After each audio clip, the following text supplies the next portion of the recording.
We're at an event titled Road to Wimbledon. Now, when you talk of Wimbledon, you think of strawberries and cream, you think of Roger Federer, Pete Sampras, Bjorn Borg, and all the assorted things that come with Wimbledon. You also, when you talk of Wimbledon, you think of an Indian tennis player who has been the face of the Wimbledon broadcast all these years. It gives me great pleasure to have with me Indian tennis legend Vijay Amritraj. Thank you. What's it about Wimbledon, Vijay? Because you have so many Grand Slams. There are 4 Grand Slams, but everyone just talks about Wimbledon.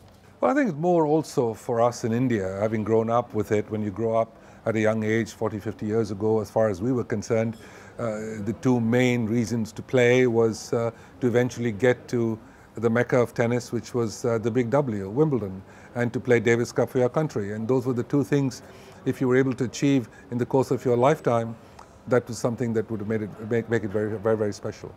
Just last month, I was interviewing Boris Becker. So I asked him that, considering your great career, what for you was the most perfect moment for you in sport? He says match point on Wimbledon. So that's what makes Wimbledon special, that it's the holy grail in a sense of not just tennis, but also world sport. It's one of those events like the Augusta Masters. Yes, it is. But also, it is the only 2-week event in the world annually that is practically impossible to get a ticket for the 2 weeks. So it's a bucket list item for every sports fan to say, I went to Wimbledon. I was told that you had once had a problem getting into Wimbledon when you were a young kid. You didn't have money in your pocket. That's right. You somehow managed to get in. And didn't have dinner the night before to go and pay 50 pence and stand in the standing room only to watch my first match. And I had goosebumps going into gate number 5 at that time, and I have goosebumps going into Wimbledon today. Okay, you're associated now with the Road to Wimbledon. It's a unique tournament in that sense because it gives young Indian children the opportunity to go and play on those very courts. Yes, I think if this doesn't inspire a child to play tennis, I don't know what will. And for us, Wimbledon was always such a distant thing to go to London and eventually get to Wimbledon and try to even walk in through those gates was a huge, huge thing to do. But today, Wimbledon is coming to you over here with the Road to Wimbledon. And to be able to go and talk and play with kids around the country in every city possible and bring under 14 kids together to a Masters event in Delhi is very special. And then 4 kids get the opportunity to go and play on that hallowed turf with the British kids. I mean, that is an opportunity that if that doesn't inspire, I don't know what will. You in fact interacted with some kids here at the Gymkhana Club. Yes. And the Indian kids have been doing well also. They've won a couple of events out there as well. Yes. And that's good in a sense for Indian tennis. Excellent. Tremendous for Indian tennis. I think we need to continue to stay very, very focused on how do we have these kids from India, both boys and girls, make the top 50 in the world of tennis and play in the majors. That's where we are suffering at this point. When you talk of Wimbledon, you also talk about the greats who are playing the sport. Roger Federer, I remember, everyone was saying that perhaps the addition to his Grand Slam tally will only happen at Wimbledon. He's proved everyone wrong by winning at the Australian. And the way he's playing right now, that 19th Grand Slam or the 8th individual one could happen at Wimbledon this year. Yes, I mean, I think 5 years ago, people were asking me, everyone wrote him off and he wasn't going to win. His ranking started to drop and so on and so forth. And I was the only one who kept on saying that you never ever question greatness. When greatness is so special, as we see in someone like Federer, that you never write him off. Just when you least expect it, that's when they pull the trigger. And that's exactly what happened to him after coming back after this minor surgery, 6 months off, and then coming and winning the Australian. The only tournament that he actually played was the Australian Open. Yeah. And he didn't play anything before that as a tournament. So that was very special. And I think now the decision for him to take 2 months off before the French Championships and play that and then play Wimbledon, I think he's going to be fresh again by the time Wimbledon comes around. And also what it does is when you look at the number of players he has beaten, they're some of the biggest names in world tennis. And for someone to not have that much tennis, going into a major, then winning Indian Wells, then winning Miami. This is perhaps one of the best starts he's ever had, even when he was in his form. Yes, absolutely. And I think he's made 2 magnificent technical adjustments to his game, which has stood him in very good stead, watching him play from the Australian Open, then watching him very close up in Indian Wells, where he's increased the size of the racket, which has made a big difference. So the sweet spot has become bigger, and he's not shanking the ball as much on the backhand especially. And the second thing is that he's moved up against the baseline to play more forward, so he's not really chipping the backhand as much as he used to. He's going over it a lot more, which makes him more aggressive. So winning the Australian Open has also given him the confidence that he can actually deliver the weight of shot off the backhand. There's a point you touched upon just previous to this question. You said he's taking this time off. Is that the way forward? Federer's decided, I don't care about the #1 ranking. I'm going to keep myself fit and I'm going to target a few tournaments. We're seeing what's happening to Djokovic. We've seen what's happening to Andy Murray as well. Injuries are taking their toll in this quest to be #1. And what Federer is doing, everyone's now scared of him. Yeah, no question about it. And I think that each person has got to know himself and his body very well. And though that Djokovic and Nadal are actually about the same age, and Murray, 5-6 years younger, but they still need to know that there's only that much they can push themselves. And the question is, are you taking the breaks at the right times and looking after yourself in the right time, and you're in the right mental frame of mind when you come in? And also with the Djokovic of the world, the Nadals of the world, and in fact, especially with Wimbledon Andy Murray, Sir Andy Murray, the pressure is going to be on them, knowing that there's a fit, fresh Federer waiting for them. Yes. That's going to increase the pressure on them. I couldn't have said it any better. You're absolutely right. He's ranked 4 in the world now. His ranking has moved up, so he's going to be seated in the top 8. That's going to be a big difference for his movement up in the draw at the majors. And so, yes, I think though Sir Andy and Djokovic are ranked 1 and 2 in the world, I think the man to watch is still Roger. Since you were telling me you were at Indian Wells watching the tournament, if you leave Federer aside, the other player who seems to have had a phenomenal start to 2017, especially after he was booed by his home crowd, is Nick Kyrgios, a temperamental Aussie. But the tennis he's playing in the last 2 months, absolutely phenomenal. This could be the year we finally see the good Nick Kyrgios come, and some of the big results he's got already. Well, I don't use the word good too quickly, Okay. But I'm just saying, watching him actually perform the Davis Cup as well against America just now, I think was very special, because he won both the singles and won them both convincingly.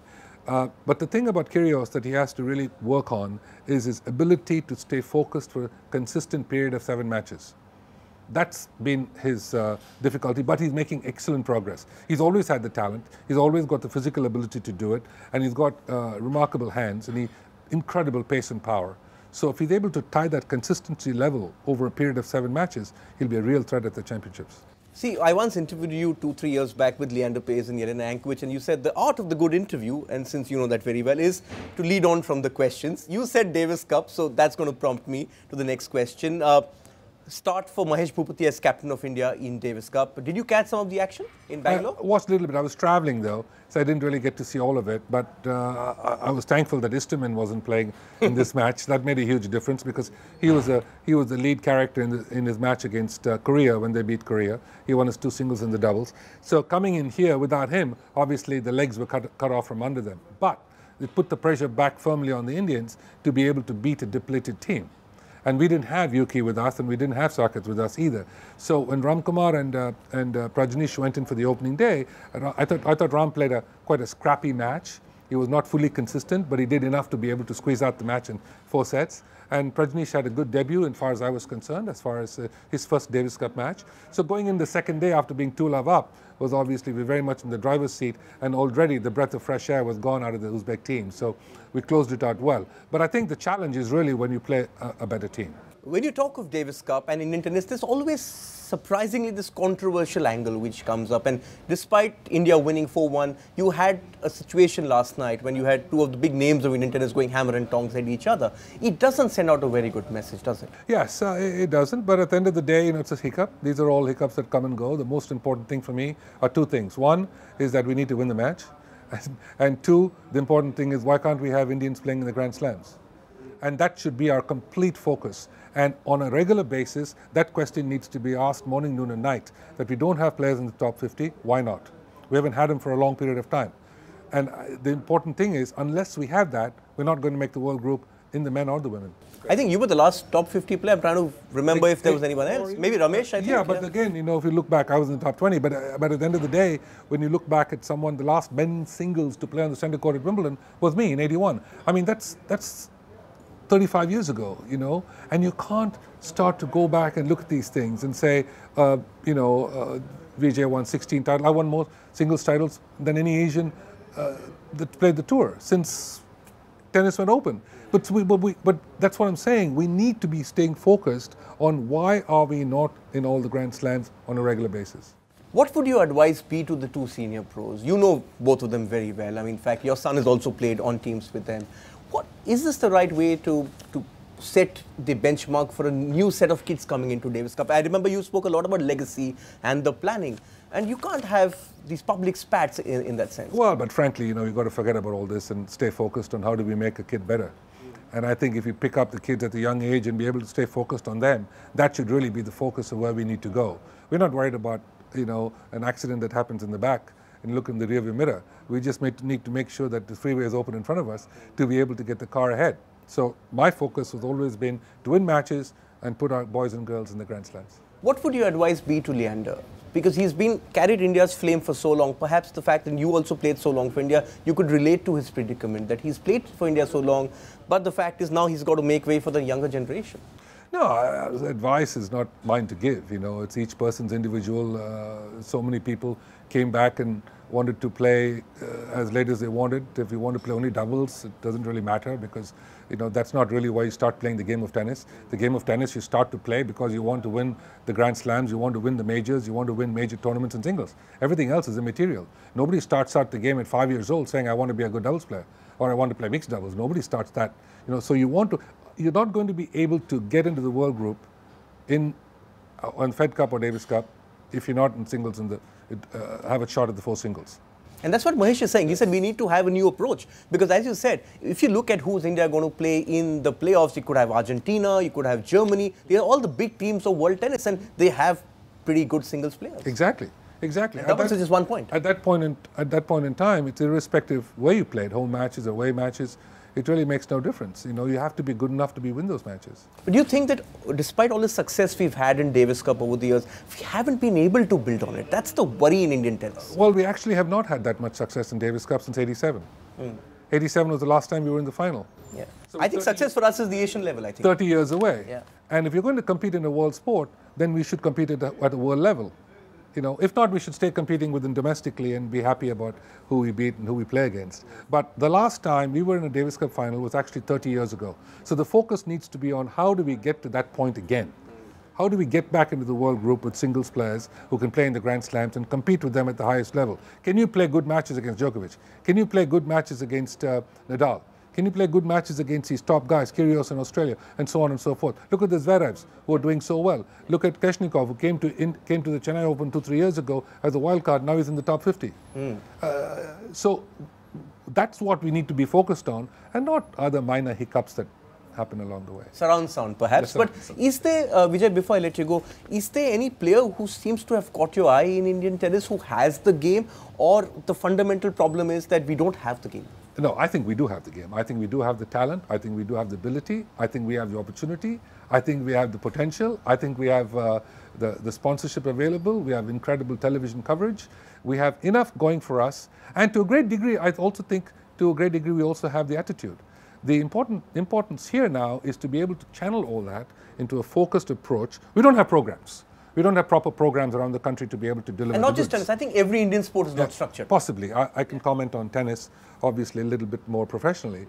But I think you have the ability, though, to be able to go overseas. You can have trainers over there. You can get coached over there. You can play European events over there. Play against guys that are going to go on and join your age group and becoming better or not. And so you can actually compete at that level, which we didn't have the opportunity to do many, many years ago. So I think there is a very good bunch of kids who can do this, you know, and I still believe Ramkumar, if he strengthens his lower body and has patience on the court and consistency and some physical attributes, can do well. Similarly with Saket, similarly with Yuki, as long as he's able to stay fit.